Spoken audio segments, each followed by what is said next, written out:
ଯାତ୍ରା ପୁସ୍ତକ 24 ପର୍ବ।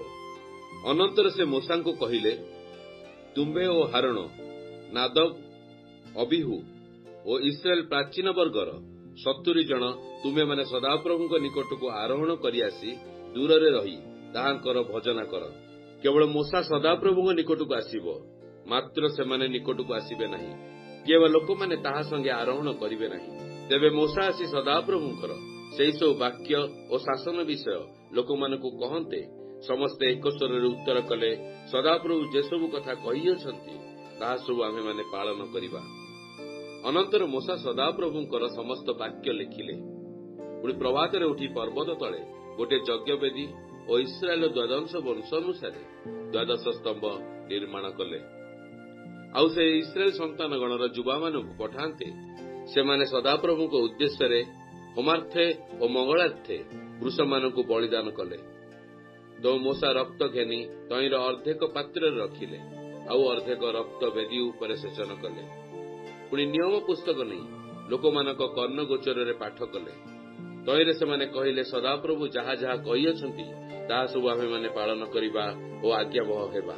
ତ ମୋଶା ସେହି ରକ୍ତ ଘେନି ଲୋକମାନଙ୍କ ଉପରେ ସେଚନ କରି କହିଲେ, ଦେଖ, ସଦାପ୍ରଭୁ ତୁମ୍ଭମାନଙ୍କ ସହିତ ଏହି ସମସ୍ତ ବାକ୍ୟ ସମ୍ବନ୍ଧୀୟ ଯେଉଁ ନିୟମ କରିଅଛନ୍ତି ସେହି ନିୟମର ରକ୍ତ ଏହି।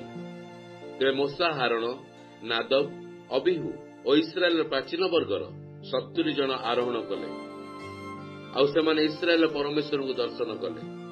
ପୁଣି ତାହାଙ୍କ ଚରଣ ତଳ ସ୍ଥାନ ଉଜ୍ଜଳ ନୀଳକାନ୍ତମଣି ନିର୍ମିତ କାର୍ଯ୍ୟତୁଲ୍ୟ ଓ ନିର୍ମଳତାରେ ଠିକ୍ ଆକାଶ ପରି ଥିଲା। ଆଉ ସେ ଇସ୍ରାଏଲ ସନ୍ତାନଗଣର ଅଧ୍ୟକ୍ଷମାନଙ୍କର ବିରୁଦ୍ଧରେ ହସ୍ତ ବିସ୍ତାର କଲେ ନାହିଁ, ମାତ୍ର ସେମାନେ ପରମେଶ୍ୱରଙ୍କୁ ଦର୍ଶନ କଲେ, ପୁଣି ଭୋଜନ ପାନ କଲେ। ଅନନ୍ତର ସଦାପ୍ରଭୁ ମୋଶାଙ୍କୁ କହିଲେ, ତୁମେ ପର୍ବତ ଆରୋହଣ କରି ଆମ୍ଭ ନିକଟକୁ ଆସି ଏହି ସ୍ଥାନରେ ଥାଅ। ତଇଁରେ ଆମ୍ଭେ ଲୋକମାନଙ୍କ ଶିକ୍ଷା ନିମନ୍ତେ ଯାହା ଲେଖିଅଛୁ ତାହା ଅର୍ଥାତ୍ ବ୍ୟବସ୍ଥା ଓ ଆଜ୍ଞା ସମ୍ବନ୍ଧୀୟ 2 ଖଣ୍ଡ ପ୍ରସ୍ତର ଫଳକ ତୁମ୍ଭକୁ ଦେବା। ତଇଁରେ ମୋଶା ଓ ତାଙ୍କର ପରିଚାରକ ଝିଅଝିଅ ଉଠିଲେ। ପୁଣି ମୋଶା ପରମେଶ୍ୱରଙ୍କ ପର୍ବତରେ ଆରୋହଣ କଲେ। ଆଉ ସେ ପ୍ରାଚୀନ ବର୍ଗଙ୍କୁ କହିଲେ, ଆମ୍ଭେମାନେ ଯେ ଯାଏ ତୁମ ନିକଟକୁ ବାହୁଡ଼ି ନ ଆସୁ, ସେ ଯାଏ ତୁମେମାନେ ଆମ୍ଭମାନଙ୍କ ଅପେକ୍ଷାରେ ଏଇଠି ଥାଅ। ଦେଖ, ହାରଣ ଓ ହୁର ତୁମମାନଙ୍କ ନିକଟରେ ଅଛନ୍ତି। କାହାରି କୌଣସି ବିବାଦର କଥା ଉପସ୍ଥିତ ହେଲେ ସେ ସେମାନଙ୍କ ନିକଟକୁ ଯାଉ। ଏଉତାରେ ମୋଶା ପର୍ବତରେ ଚଢ଼ିଲେ। ପୁଣି ମେଘ ପର୍ବତକୁ ଢାଙ୍କିଲା।